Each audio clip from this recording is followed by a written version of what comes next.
Hello guys, it's your quant Julian, and in this video we are going to discuss about risk reward in trading. I had so many questions about how do I approach risk, how do I see risk in trading. I'm going to answer a few of them. So first thing first, not a financial advice. I have put the t-shirt especially for this occasion. So we are going to discuss about few trades I have currently running or I want to take, and just to give you about how do I approach the trade depending on like the asset and I would say the time frame and the strategy. So the first trade we have here is like, I have so many questions about people telling me like they want to short Bitcoin. So Bitcoin is doing all-time highs on all-time highs like the last few days, and it's super bullish. So always the same thing is like, why would you try to look for the top and try to short here? I think it doesn't make a lot of sense. And most likely what you will have is that you will enter a trade in terms of short, you will have a short squeeze, you will get liquidated, and then the price will go down like this way. And I think the opportunities are more like in terms of like rotating to other like altcoins right now, or altcoins have way better, like I would say, a price action or entry signals to get into a trade, or wait for big flush when you are 100% sure that the leverage is like a bit reset. You can enter a position and you try to figure out for few longs and play the momentum.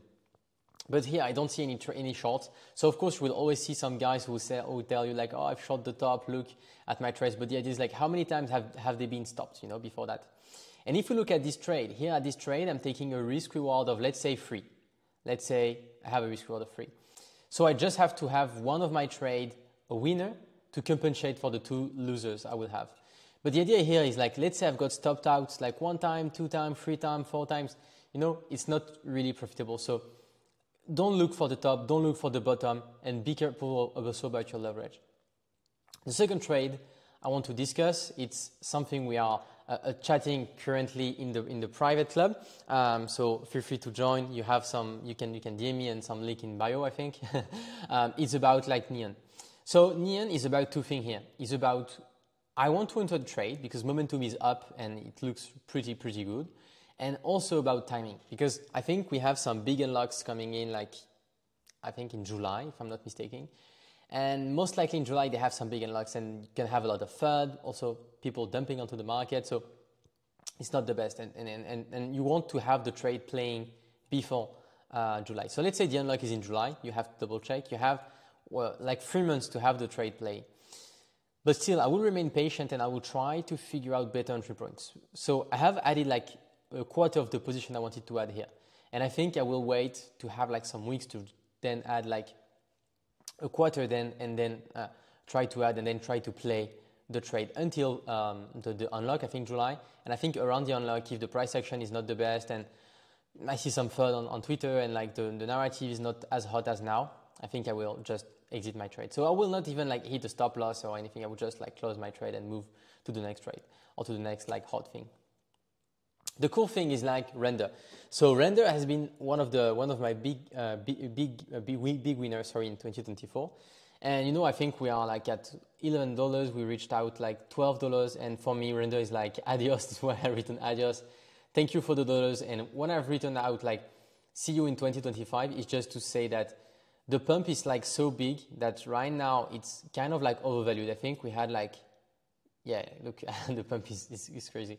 A crazy pump, and I think if we just take like since beginning of the year, I don't say it will go higher. Like I think I still have some 20% of my bag that I will sell around this area if it gets higher.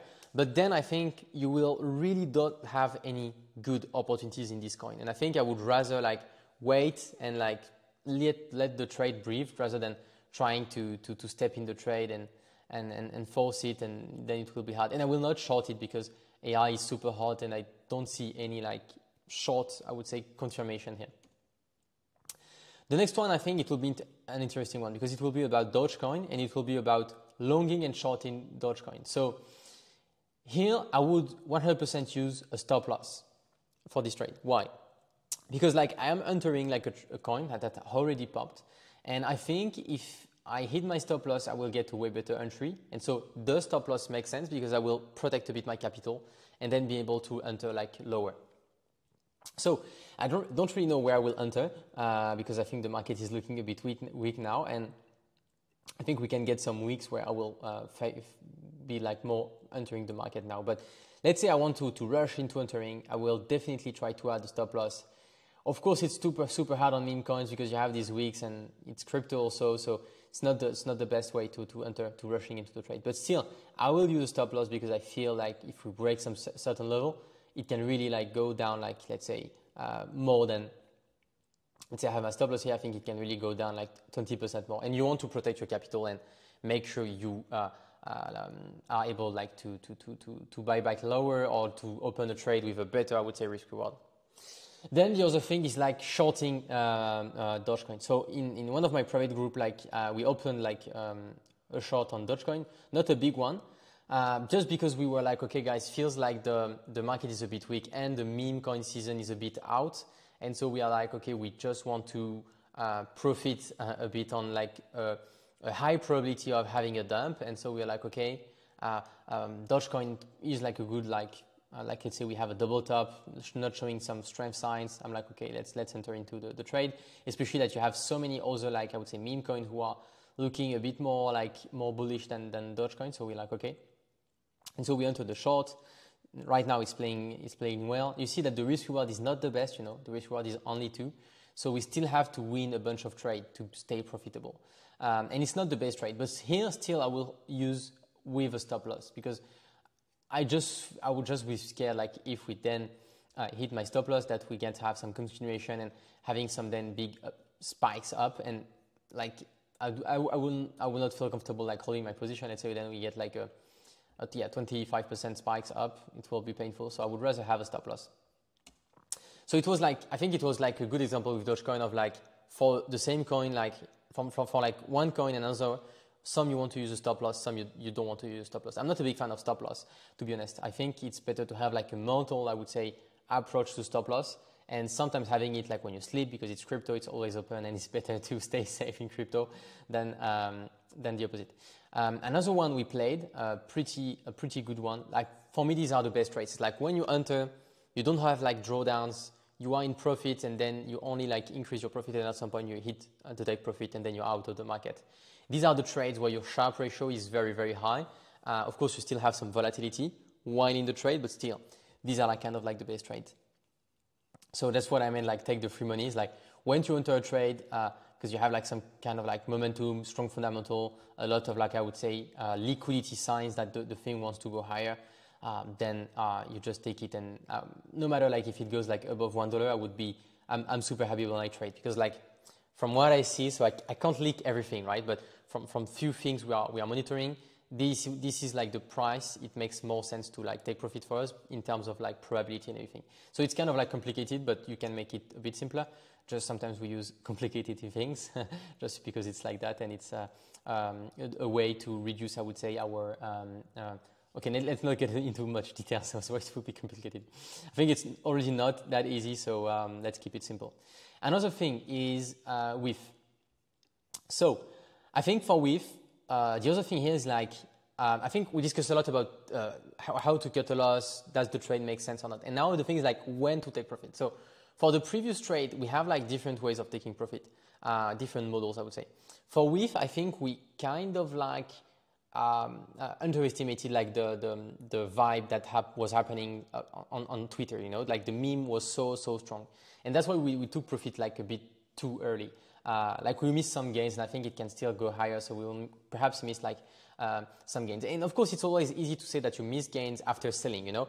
Just what I mean here is like, I think at some point where we were like having like the limit orders to take profit, we should have said like, okay guys, the stuff is like super strong, why not let it breathe a bit more? It makes a bit more sense like risk reward wise and in terms of like Sharpe ratio, and so that's why we made a mistake, like staying like a bit too much following our models. We were like, okay, it's something very out of scope because it's a meme coin, some attraction online and everything. It's also a coin we have like started to load like some shorts. I think we don't get like the best entry yet, but it's just like for the group of traders we are to edge a bit against the fact that we have added like we had like a bunch in spots, and we were like, okay, do we want to sell spot? We were like, okay, no, let's go like a bit more perpetuals, and we just started to hedge a bit on perpetuals just because also we are paid to. And I think on this trade, I think let's say I say my position like is a $10,000 trade, so it's a $10,000 short. So I think I'm now like in loss. Let's say I would be in loss of like $1,000. I have pocketed like $200 like in funding fees. I don't know if that makes sense. So it's also a way for me to say like, okay, I want to let my like I would say my meme coin like on spot breathe a bit, and then I will hedge like slowly on futures. So it's a bit more advanced strategies. And on this trade, I think the short is super hard to do something purely directional, just because like I think for me, trading is about like risk reward and then how many trades you are winning, and here I think it's really like half it can goes to $3 and half it can go back to $1. And I don't think like if it goes down, you will hit like below $1 very, very fast, aside if we get like a big dump in the market. So these are kind of like the trades where the risk reward is not the best. And you are like, do I really want to force the trade? Not really. So if you are really wanted to short or long with to make money from the market, I think the timing is super bad and you just want to move to another, I would say, asset and coins, just because it doesn't make any sense here. So it's also like, so that's also the role of the trader is like trying to figure out where are the opportunities and where like the opportunities there is no opportunities here like on WIF. So you're like, okay, I want to stay out of WIF and just wait. And let's say you want to say, okay, now I'm going a bit more like intraday, a bit low in frequency. It's of course harder to trade because then the volatility can be high and everything, but you can like, okay, like if you go like in 4 hours, it makes a bit more sense to short. And I think you can have like a good risk reward. Let's say you shorted like here, like kind of like a divergence or anything. Then you can enter and trying to time out like on the last high. But I will still try to keep a take profit pretty far off, just to not take profit too early if we have like a big market dump. And that's the cool thing here is like, let's say you short WIF. It's to make money, but also to hedge your portfolio, because most likely we are in a bull run and you are like 80%, 90% with leverage long in the market. So it could be like a way to say, okay, I'm farming the funding fees, and also like it's one of the coins you want to short a bit, but it's not the best in terms of risk reward. So that's why shorting is harder than going long, because when you short, you can only make 100%, but then you can be blown out. And just think of people who shorted here with here, and they were like you literally get obliterated. So this is why also like sometimes stop loss makes sense. You don't want to bet the whole account on one trade. And I think that's something I should have said a bit earlier, is about risk management also. But here it was more about like how do you set up your stop loss, how do you adapt your trading, I would say, style to some kind of like some trading patterns and some like time frames and everything. But I think I should do perhaps a whole video of like how do you adapt your risk reward based on like the asset, the time frame, how aggressively you want to trade and everything. But here definitely on this trade you never want to risk.